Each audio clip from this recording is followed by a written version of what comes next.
우리 본문 말씀을 다시 한번 함께 봉독하도록 하겠습니다. 함께 읽어봅시다. 시작. 사랑하는 자들아, 나그네와 행인 같은 너희를 권하노니 영혼을 거스려 싸우는 육체의 정욕을 제어하라. 너희가 이방인 중에서 행실을 선하게 가져 너희를 악행한다고 비방하는 자들로 하여금 너희 선한 일을 보고 권고하시는 날에 하나님께 영광을 돌리게 하려 함이라. 아멘. 베드로전서는 크게 세 단락으로 크게 나누면 나눌 수 있습니다. 우리가 이때까지 살폈던 2장 10절까지가 첫 단락이라 그러면요, 이제 오늘부터 시작하는 2장 11절부터가 두 번째 단락입니다. 그리고 여러분 한 장을 넘겨서 4장 12절을 한번 우리 펴서 읽어볼까요? 4장 12절입니다. 4장 12절 우리 함께 읽어봅니다. 4장 12절 시작. 사랑하는 자들아, 너희를 시련하려고 오는 불시험을 이상한 일 당하는 것 같이 이상히 여기지 말고. 자, 뭔가 집중해서 보신 분들은 한 가지 눈치채신 이 어구가 있을 겁니다. 2장 11절도 그렇고 4장 11절도 그렇고 같은 말로 시작하죠. 무슨 말로 시작합니까? 사랑하는 자들아. 그래서 크게 말하면 베드로전서는 2장 10절까지가 그리스도인의 정체성에 대하여 이야기한다면요, 2장 11절부터 4장 11절까지는 그 정체성을 가지고 살아가는 우리들의 현실적인 삶에 대하여서 이야기합니다. 그리고 우리 11절, 12절부터는 그 삶을 살아갈 때 필요한 각오가 있지요. 아마 크게, 전체적으로 이야기하면 그렇게 우리가 큰 그림을 그리고 베드로전서를 보면 숲을 보고 나무를 보면서 이 숲의 전체적인 모양을 잃지 않는 그런 성경 읽기가 될 수 있습니다. 하나님께서 베드로 사도를 통하여서 주시는 그 전체적인 권고를 우리가 그 권고답게 권고하는 내용대로 이해할 수 있는 좋은 틀이 될 것입니다. 그것을 잘 기억하시기 바랍니다. 이제부터는 그래서 사도 베드로가 우리가 그리스도인으로서 살아가는 그 삶의 구체적인 걸음에 대해서, 이 땅에서 누리는 영생의 실질적인 걸음에 대해서 이야기하고 있는데, 그 걸음의 총체적인 모습을 이야기하고 있는 것이 바로 우리가 오늘 읽었던 11절과 12절의 말씀이 됩니다. 그러니까 실질적으로 걸어가는 그 걸음의 총체적인 모습이 뭐냐면, 우리는, 여기 재밌는 표현이 있어요. 여러분 12절에 보면, 우리 2장 12절에 너희가 누구 중에서 행실을 선하게 가죠? 근데 사실 이 베드로전서를 쓴 이 대상들이 이스라엘 민족 입장에서 보면 다 누굽니까? 다 이방인입니다. 그런데 사도 베드로는 마치 지금 이 편지를 받고 있는 사람들은 뭐가 아니고, 이방인이 아니고 우리 밖에 있는 사람들이 모인 것처럼, 이방인인 것처럼 이야기하고, 우리들을 뭐라고 지칭하냐 하면 11절에 이야기하죠. 우리 처음 부분 읽어볼까요? 시작. 사랑하는 자들아, 나그네와 행인 같은 너희를 권하노니. 그러니까 사랑하는 자들아, 그렇게 예수 안에 있는 우리를 부르면서, 너희들은 이 이방인들에 비해서 보면 우리들은 그들과 대비돼서 우리를 뭐라고 부르고 있냐면 나그네와 행인이라고 부르고 있죠.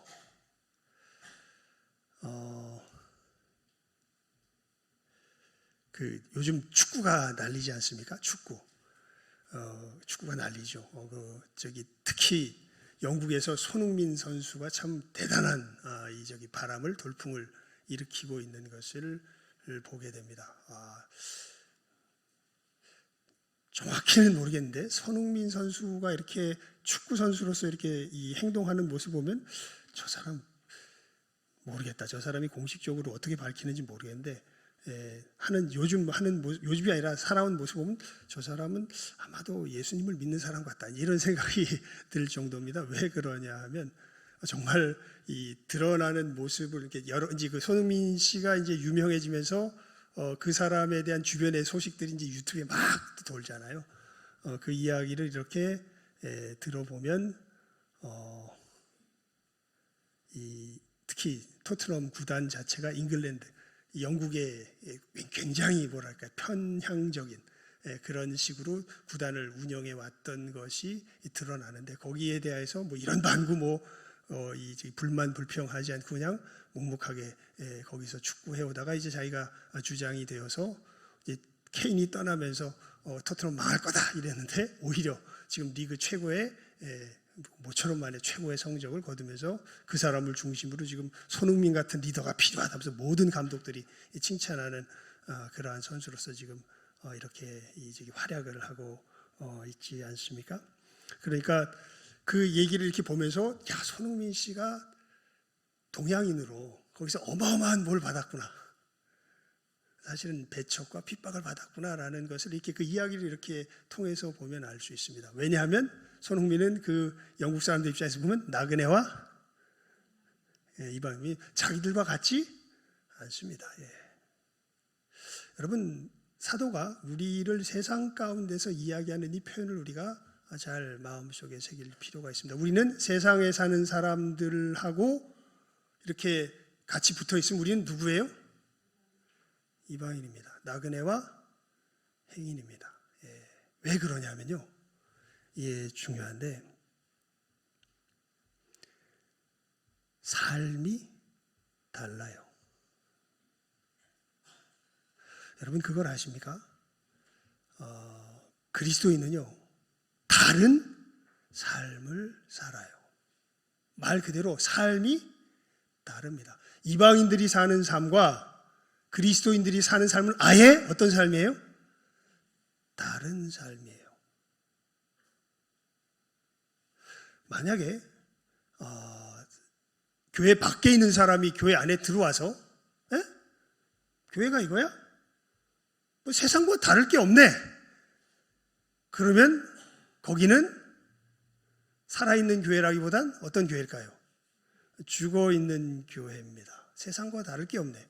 왜냐하면 교회는 오늘 사도 베드로가 이야기한 것처럼 세상에 비춰보면 뭐예요? 나그네와 행인이에요. 전혀 다른 삶을 삽니다.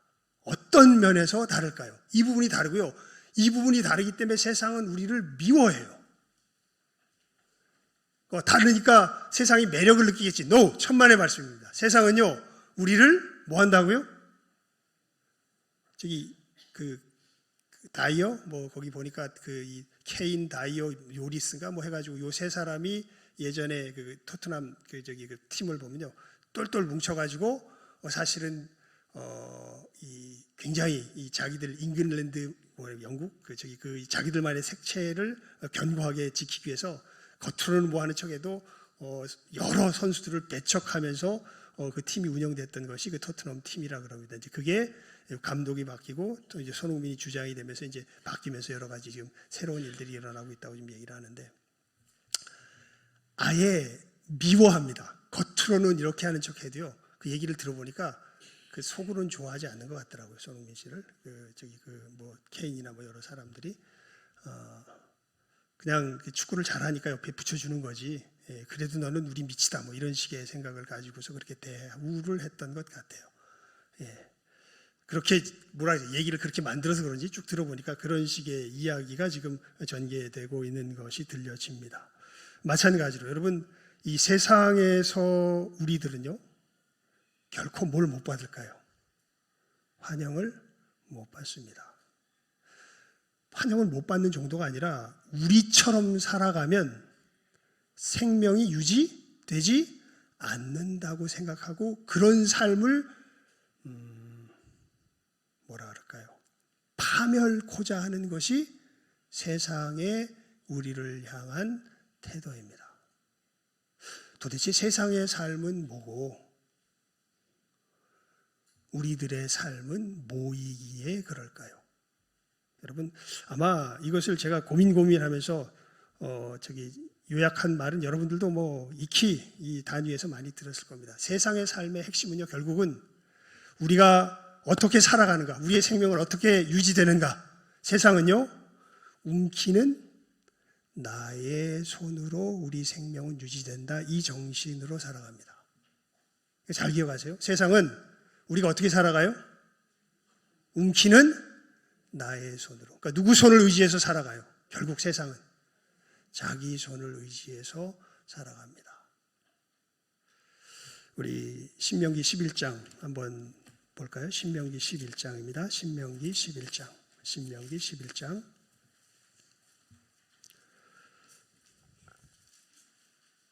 10절, 11절, 12절입니다. 10절, 11절, 12절 말씀. 신명기 구약성경 279면에 있습니다. 신명기 11장 10절, 11절, 12절 말씀입니다. 함께 읽습니다. 시작. 네가 들어가 얻으려 하는 땅은 네가 나온 애굽 땅과 같지 아니하니 거기서는 너희가 파종한 후에 발로 물대기를 채소밭에 댐같이 하였거니와 너희가 가서 얻을 땅은 산과 골짜기가 있어서 하늘에서 내리는 비를 흡수하는 땅이요 내 하나님 여호와께서 권고하시는 땅이라. 세초부터 세말까지 내 하나님 여호와의 눈이 항상 그 위에 있느니라. 아멘. 애굽에서 살 때는 우리들의 이 생명의 근원이 되는 농사를 짓기 위해서 물을 어떻게 댔냐면 누구 발로? 자기 발로 댔어요. 자기 발로. 예. 애굽 땅에서는 발로 물 댔어요. 자기가 수차를 돌려서 이 발로, 자기 발로 물을 대며 살았던 것이 애굽이라면 이제 너희가 들어가서 사는 땅은 물이 어떻게 공급되는 땅이에요? 하나님이 하늘에서 뭐 하심으로? 내려 주심으로 공급되는 땅이에요. 예. 사는 방식이 전혀 어떻게 돼요? 다릅니다. 예.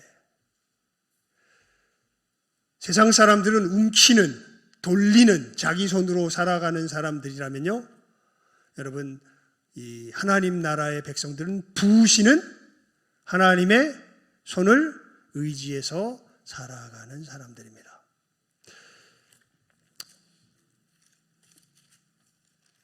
이 창세기도 한번 펴보시겠습니다. 창세기 4장, 뭐 제일 앞이니까요. 창세기 4장 24절에서 26절까지 세 절 말씀인데요. 창세기 4장 24절에서 26절까지. 창세기 4장 24절에서 26절입니다. 우리 함께 읽어봅니다. 창세기 4장 24절에서 26절 시작.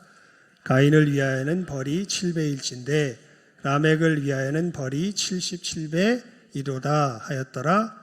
아담이 다시 아내와 동침하매 그가 아들을 낳아 그 이름을 셋이라 하였으니 이는 하나님이 내게 가인의 죽인 아벨 대신에 다른 씨를 주셨다 함이며 셋도 아들을 낳고 그 이름을 에노스라 하였으며 그때의 사람들이 비로소 여호와의 이름을 불렀더라. 여러분, 아담의 타락함 이후에 두 아들을 낳죠. 가인과 아벨.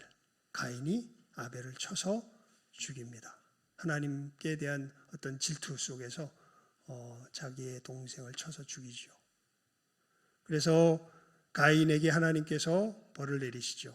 하지만 그 벌이 은혜의 표지입니다. 가인은 가인의 얼굴에 주신 하나님의 표를 의지하여 살아가는 동안은 누구를 의지하며 살아가는 거예요? 하나님을 의지하며 살아가는 거예요. 그렇게 가인에게 벌처럼 보이지만 하나님을 의뢰하며 살아갈 수 있는 길을, 그 표를 의지하여 주셨건만 가인은 그 표를 저버립니다. 그리고 스스로 뭘 만들어요? 성을 만듭니다. 내 안전은 누구의 손으로 지킨다? 내 손으로 지킨다. 그게 가인성의 정신이죠. 그리고 이 정신을 가장 찬란하게 꽃피운 사람이 라멕입니다. 이 사람은 진짜 자기 아들들이 정말 뛰어나요. 두발 가인, 야발, 유발 해가지고 무기도 만들고 목축도 하고 이제 문화, 음악도 하고 이러면서 정말 자기 힘으로 모든 것을 만들어 놓고 자기를 해하려고 온 소년이라고 하는데, 이 소년이 어리다라는 의미도 있지만 육체적으로는 가장 왕성하다라는 의미도 있습니다.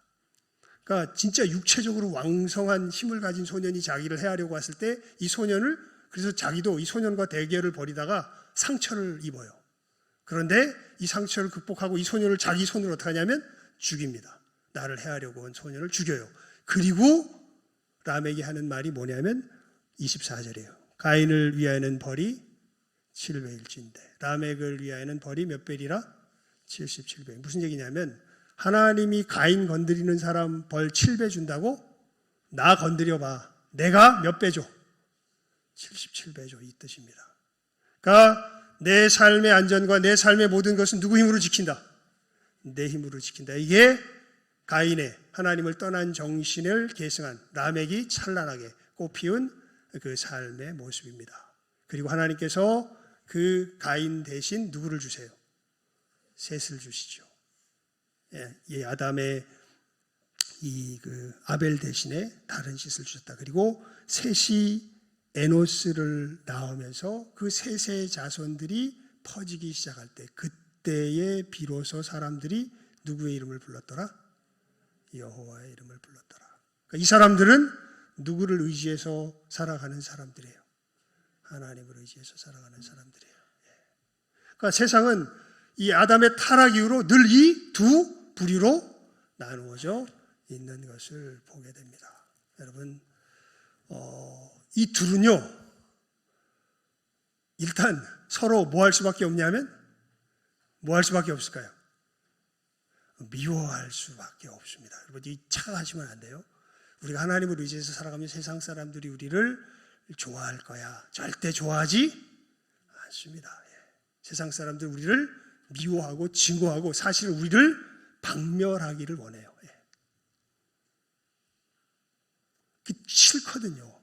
그러니까 그냥 싫은 거 있잖아요. 그냥 싫은 거. 정말 세상은 우리가 어떻게 싫을까요? 그냥 싫어요. 그냥 싫어서 우리를 반드시 뭐 하려고 그러냐면 박멸하려고 그래요. 그런 세상을, 왜냐하면 세상은 결국 누가 주인 되길 원하는 것이에요? 자기가 주인 되길 원하는 것이에요. 그런데 이 재수 없는 인간들은 누가 주인이라고 고백하며 살아가는 인간들이에요.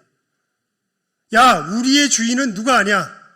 네가 아니야. 우리가 아니야. 우리의 주인은 누구야? 하나님이야. 우리 주인이 하나님인 정도가 아니라 우리의 삶이 실제로 유지되는 것은 그 하나님의 공급하심을 받음으로 유지되지 우리들이 뭔가를 움키는 것으로 유지되는 것이 아니야라는 것을 처절하게 고발하는 것이 누구예요? 그게 하나님의 백성들이에요. 그래서 정말 재수가 없어요. 그렇게 살아가는 모습 자체가 꼴이 보기가 싫습니다. 우리의 삶이 그거라면 차라리 어디 가고 만다? 차라리 지옥 가고 만다. 그게 세상의 정신입니다. 여러분, 참 성경은 놀라워요. 이렇게 하나님을 원수 삼은 우리를 하나님이, 우리 지난 추석 주일날 말씀 살피기 그간에 성경의 요약, 요한복음 3장 16절, 하나님이 세상을 이처럼 사랑하사 독생자를 주셨으니 이는 저를 믿는 자마다 멸망치 않고 영생을 얻게 하려 하심이라. 그러니까 여러분, 자기 손으로, 움키는 자기 손으로 살아가야 한다고 강력하게 주장하며 그런 삶을 강요하는 세상 속에서 너희들은 무엇과 무엇이다? 나그네와 행인이다. 그리고 놀랍게도 우리 마음속에도 그 싸움이 있습니까? 없습니까? 있죠. 우리도 무슨 손으로 살고 싶어하는 뭐랄까요? 충동이 올라옵니까? 움키는 내 손으로 살고 싶어하는 이 충동이 확하니 올라오죠. 자, 우리 11절 말씀 다시 읽어볼까요? 시작하면 읽습니다. 시작. 사랑하는 자들아, 나그네와 행인 같은 너희를 권하노니 영혼을 거스려 싸우는 육체의 정욕을 제어하라. 이 우리의 영혼을, 근데 우리가 예수 안에서 거듭난 사람들은 알게 되죠. 조금 전에 말씀드린 그 말씀이 아멘이죠. 우리는 어떤 손으로 살아가는 자들이 아니라 움키는 나의 손으로 수차를 내 발로 밟아서 물을 돌리며 살아가는 사람들이 아니라 어디에서부터 떨어지는 비를 받아서, 하늘에서부터 떨어지는 비를 받아서 살아가는 것이 우리의 진정한 존재입니다. 이것을 고백하며 살아가는 것이 우리의 삶인데, 자꾸만 우리도 살아가다 보면 뭘로 수차를 돌리기 원해요? 내 발로, 손으로, 내 힘으로 내 삶을 주장하기를 원하는 것이 우리들의 전쟁이죠. 그래서 사도 베드로가 우리들의 삶의 현실적인 걸음을 이야기하는 그 가장 일반적인 진술을 할 때 이렇게 이야기하는 겁니다. 영혼을 거스려 싸우는 뭐를 제어하라? 육체의 정욕을, 이 정욕을 제어하라. 우리 12절도 읽어볼까요? 시작 한번 읽습니다. 시작. 너희가 이방인 중에서 행실을 선하게 가져 너희를 악행한다고 비방하는 자들로 하여금 너희 선한 일을 보고 권고하시는 날에 하나님께 영광을 돌리게 하려 함이라. 아멘. 무슨 얘기냐면, 이렇게 하나님을 의지하여 살아가면 막 세상 사람들이 비방해요. 욕해요. 너 이 게으른 놈아. 감나무 밑에 가서 입만 떡 벌리고 있으면 감이 떨어지냐? 여러분, 하나님을 의지한다는 것이 감나무 밑에서 입을 떡 벌리는 삶은 결코 아닙니다. 하지만 그건 맞아요. 마지막 최종적인 그 순간은 누가 역사하실 수밖에 없어요. 거기까지는 철저하게 하나님께 순종하면서 자기를 부인하며 걸어가는 것이 하나님께 맡기는 삶입니다. 하지만 마지막 순간에는 누가 역사하시는 것이야말로 하나님께서. 그래서 결국 비하히롯까지 가는 것은 우리 몫이에요. 하지만 홍해를 가르는 건 누구의 몫이에요? 그것은 하나님의 몫입니다. 우리 홍해 가를 수 있어요, 없어요? 못 가릅니다. 하지만 어디가 갈라져야 우리가 살아요? 홍해가 갈라져야 우리가 살아요. 그것이 그리스도인의 삶의 모습인데, 그렇게 자기의 삶의 가장 중추적이고 핵심적인 것을 누구에게 맡기는 삶을, 하나님께 맡기는 삶을 누구는 못 견뎌요. 세상은 못 견딥니다. 그 주도권을 누가 잡고 있어야 돼요? 자기가 잡고 있어야 돼요. 근데 예수의 사람들은 그 주도권을 누구에게 넘긴 사람들이에요? 하나님께 넘긴 사람들이에요. 그래서 우리는 우리가 악행한다고, 인생 무책임하게 산다고 비방을 받습니다. 하지만 우리는 그 비방 속에서 묵묵히 견디면서 이 길을 걸어가는 것이죠. 그러면 여러분, 오늘 설교 제목이 뭐예요? 실체를 증거하는 삶. 뭐가 진짜인지 드러나는 거예요. 진짜 이 세상이 어떻게 돌아가는지, 우리의 생명이 실제로 어떻게 사라지는 것인지, 그 두 정신 속에서 치열하게 전쟁하는 가운데 그 마지막 순간 드러나게 되는 거예요. 그때가 바로 하나님이 그 영혼들에게 권고하시는 날이 되겠죠. 우리 12절 다시 한번 읽어볼까요? 시작 한번 읽습니다. 시작. 너희가 이방인 중에서 행실을 선하게 가져 너희를 악행한다고 비방하는 자들로 하여금 너희 선한 일을 보고 권고하시는 날에 하나님께 영광을 돌리게 하려 함이라. 여러분,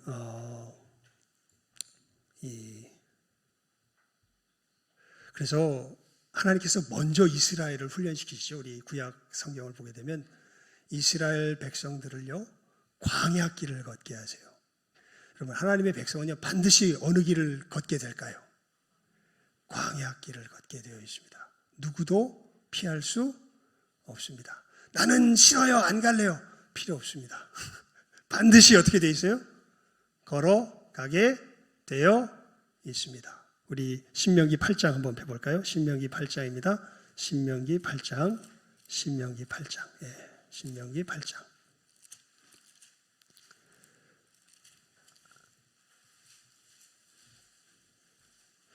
2절에서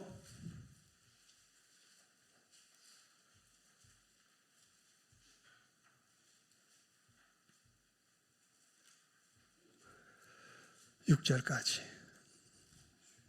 2절에서 6절까지입니다. 좀 길지만요, 우리 함께 읽어봅시다. 신명기 8장 2절에서 6절까지 말씀입니다. 시작하면 읽습니다. 시작.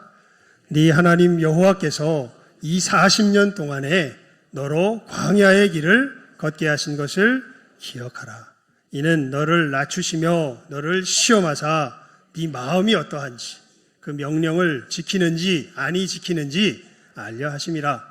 너를 낮추시며 너로 줄이게 하시며 또 너도 알지 못하며 내 열조도 알지 못하던 만나를 네게 먹이신 것은 사람이 떡으로만 사는 것이 아니요 여호와의 입에서 나오는 모든 말씀으로 사는 줄을 너로 알게 하려 하심이니라.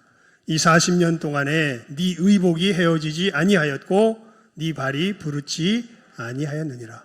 너는 사람이 그 아들을 징계함 같이 내 하나님 여호와께서 너를 징계하시는 줄 마음에 생각하고 네 하나님 여호와의 명령을 지켜 그 도를 행하며 그를 경외할지니라. 아멘. 여러분, 하나님께서 우리로 어디 길을 걷게 하셨다고요? 광야의 길을 몇 년 동안? 40년 동안. 그 40년은요, 하나님 앞에 불순종하는 모든 사람들이 다 죽어 없어지는 기간입니다. 우리들 속에서 이렇게 하나님을 의지하며 살아가려는 것을 거부하는 이 이방 세계에 속한 이 정신이 다 죽어 없어지기까지 어느 길을 걷게 하세요? 광야 길을 걷게 하세요.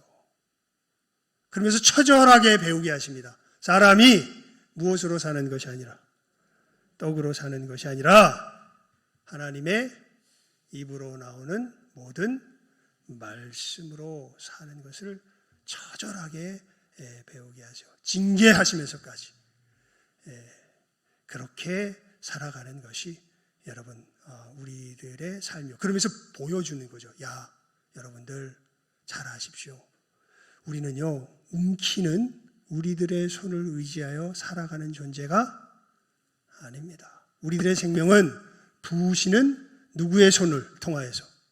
하나님의 손을 통하여서 임하는 것이 우리들의 생명입니다. 이것을 뭐하도록? 이 세상 가운데 뭐하도록? 증거하도록 부르신 게 누구예요? 우리들이죠. 우리들. 그래서 이 말씀이 있는 거예요. 우리 다시 덮어버렸네. 잠깐만요. 다시 한번 우리 본문 말씀을 읽어볼까요? 우리 2장 11절과 12절 말씀 시작하면 읽습니다. 같이 읽습니다. 시작. 사랑하는 자들아, 나그네와 행인 같은 너희를 권하노니 영혼을 거스려 싸우는 육체의 정욕을 제어하라. 너희가 이방인 중에서 행실을 선하게 가져 너희를 악행한다고 비방하는 자들로 하여금 너희 선한 일을 보고 권고하시는 날에 하나님께 영광을 돌리게 하려 함이라. 아멘. 여기서 너희 선한 일을 보고는 우리들의 이방 세상 사람들의 말로 번역해서 얘기하면 너희들의 재수 없는 모습을 보고 그 뜻이에요. 그러니까 쟤들은 선해 이렇게 생각 안 해요. 저들은 뭐예요? 재수 없어. 그렇게 생각해요.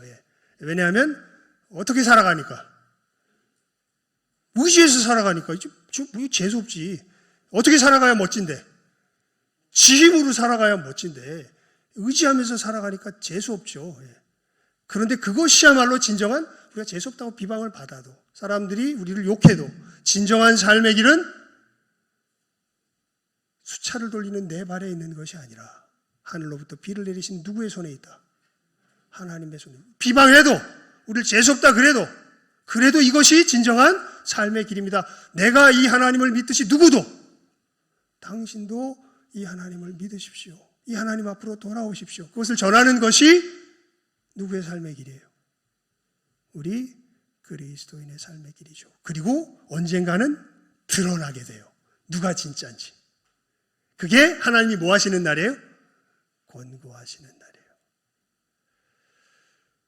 여러분, 제가 부교육자 시절에 얘기 여러 번 드렸죠. 부장 집사님이 되게 재밌는 분이셨어요. 이분이 사실은 예배 시간도 제대로 못 지켰습니다. 9시 중고등부 예배 시작인데 늘 10시쯤 어슬렁어슬렁 와가지고 그냥 공과 공부나 겨우 그냥 이렇게 감당하고 각오하셨던 분이었는데 어느 날 하나님의 크신 깨닫게 하심이 있었는지 갑자기 정신을 확 차렸어요. 내가 이렇게 신앙생활해서는 안 된다. 그래가지고 내가 다른 건 몰라도 우리 중고등부 아이들에게 하나님을 섬기는 가장 기본적인 자세만큼은 내가 내 삶으로 보여줘야 되겠다. 이런 생각이 들었나 봐요. 그래가지고 그다음부터 예배를 한 번을 정시에 안 빠집니다. 꼬박꼬박 제 시간에 준비 기도하는 시간에 나와서 준비하고 기도하고 그분이 다니던 회사가요 비트 컴퓨터라는 그 당시에 그러니까 그때가 제가 부교육자 시절이니까 1900년대입니다. 지금 2000년대죠. 1990년대 그때예요. 그러니까 되게 옛날이죠. 그때 이제 한참 이제 컴퓨터 산업이 막 융성하고 이러면서 비트 컴퓨터라고 이 학원 쪽에 이제 되게 유명한 이 코스닥에 상장해서 엄청나게 요즘 말로 하면 떡상했던 그런 기업에 이제 이분이 다니셨었는데 거기가 워낙 이제 급격도로 급속하게 이 사업이 확장되면서 일이 엄청 많았어요. 근데 이 사람이요,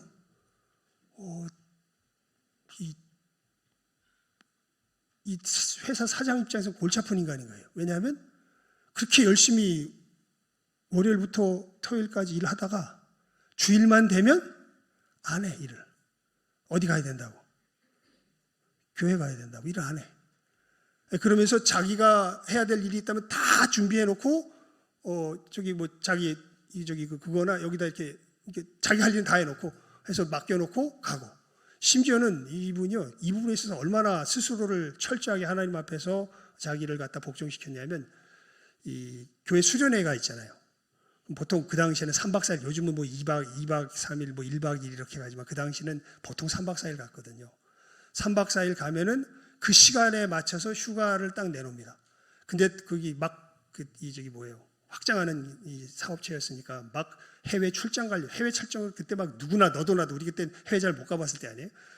너도 나도 누구나 가려고 그러는데 해외 출장이 걸려도 뭐가 딱 걸리면, 수련회가 딱 걸리면 다 자기 부하 직원 다 남겨놓고 그냥 거기에 들어가서 수련회에 참여해버리고 말아요.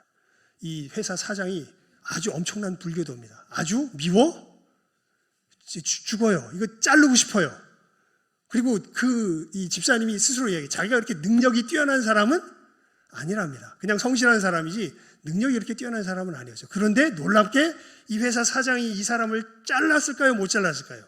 못 자릅니다. 왜 못 자르냐면요, 자기가 봐도 얘 뒤엔 누가 있어요. 불신자인 자기 눈으로 봐도 이 사람 뒤엔 누가 있어요. 보이지 않는 손이 있어요. 왜냐하면 이 사람이 맡아서 하는 사업은 너무나 놀랍게 다 잘 됩니다. 국무총리 상까지 받습니다. 근데 자기도 알아. 이 집사님도 알아. 내가 특별한 능력이 있는 게 아니에요. 그래서 이 불교도 사장이 미워 죽겠는데 저놈을 자르고 싶은데 자르려니 그 뒤에 있는 힘이 뭐한 거예요? 무서운 거예요. 그래서 못 잘라요. 그렇게 한 3년을 지냅니다. 그리고 거기서 결국 나오긴 나왔어요, 나중에. 근데 거기서 보너스를 거기다 주식으로 줬나 봐요. 자기 회사 주식으로. 그래가지고 어마어마한 부자가 돼서 나왔습니다, 그분이. 그래서 다른 자기 사업을 하면서 이제 그 뒤에 일은 제가 잘 몰라요. 이제 그 다음에 교회를 떠나왔으니까. 여러분, 오늘 설교 제목이 뭐예요? 실체를 증거하는 삶입니다. 여러분, 우리의 삶은요, 무엇으로 사는 삶이 아니에요? 움키는 내 손으로 사는 삶이 아니에요. 우리의 삶은 어떤 손을 의지해서 사는 삶이에요? 부으시는 하나님의 손을 의지해서 사는 삶이에요. 그것을 우리는 하나님께서 권고하시는 날까지 인내하며 신뢰하며 살아가야 하는, 어떻게 보면 책임이 있는 자들이 바로 누구예요? 우리 그리스도인들인 것입니다. 그것을 우리 삶의 구체적인 영역에서 어떻게 인내하며 신뢰하며 걸어갈 것인가, 거기에 대한 구체적인 내용을 이야기하는 것이 이제 몇 절부터 나올까요? 11절, 12절이 일반적인 이야기니까 몇 절부터 그 얘기가 나올까요? 13절부터 이제 그 이야기가 나오는 것입니다. 구체적인 영역 속에서요. 여러분, 이 분명한 원리를 이 아침 마음속에 확실하게 잘 새기시기 바랍니다.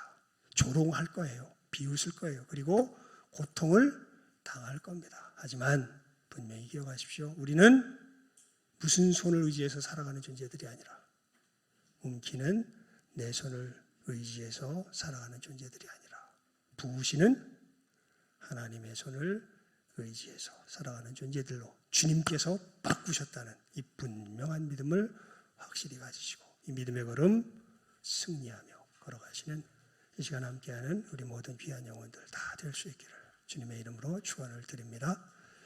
기도하겠습니다. 하나님 아버지 감사합니다. 저희들 이 땅 위에서의 실제로 생명이 어떻게 우리가 유지되는지, 어떻게 우리의 삶을 살아가는지 그 실체를 보여주는 그 증인의 사명이 우리들에게 있음을 오늘 말씀을 통하여서 저희들 함께 나누었습니다. 이 분명한 생명의 원리, 삶의 원리를 우리 마음 가운데 잘 새기게 하여 주시고 주님께서 이루신 이 복된 생명 우리의 삶의 현장에서 힘차게 걸으며 전진하며 살아갈 줄 아는 이 시간 함께하는 우리 모든 귀한 영혼들 다 되게 하여 주시기를 간절히 바라옵고 소원하옵고 축복하오며 모든 것 예수님 이름으로 기도드리옵나이다. 아멘. 우리 찬송가